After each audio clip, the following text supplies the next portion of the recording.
बातमी आहे राज्यातील पावसाची। राज्याच्या विविध भागात पावसाची हजेरी। कोकणसह पश्चिम महाराष्ट्रात मुसळधार पावसाचा इशारा। विश्रांती घेतलेल्या पावसाचा जोर पुन्हा एकदा वाढला आहे। राज्याच्या विविध भागात पावसानं जोरदार हजेरी लावली आहे। या पावसामुळं काही ठिकाणी जनजीवन विस्कळीत झालं आहे। नदी नाले दुथडी भरून वाहत असल्यानं काही ठिकाणी वाहतुकीवर देखील परिणाम झाला आहे। दरम्यान मुंबई, ठाणे परिसरासह राज्यातील नांदेड, नाशिक, लातूर, अहमदनगर या जिल्ह्यात पावसानं जोरदार हजेरी लावली आहे।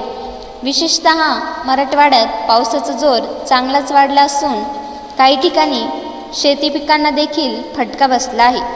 दरम्यान पुढील 4 दिवस राज्यात मुसळधार ते अतिमुसळधार पावसाची शक्यता हवामान विभागानं वर्तवली आहे। तर काही जिल्ह्यांमध्ये अतिवृष्टीचा शक्यता देखील सांगण्यात आली आहे। सध्या राज्याच्या विविध भागात चांगला पाऊस कोसळत आहे। पालघर, सातारा, सांगली, कोल्हापूर, रायगड, रत्नागिरी, सिंधुदुर्ग, अहमदनगर या ठिकाणी देखील जोरदार पाऊस पडण्याची शक्यता वर्तवण्यात आली आहे।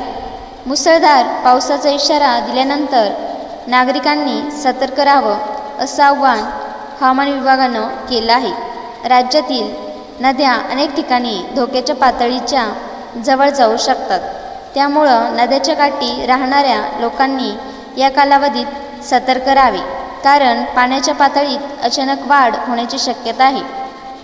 असेच नवीन माहिती पाहण्यासाठी आपले चॅनल सबस्क्राईब करा। धन्यवाद।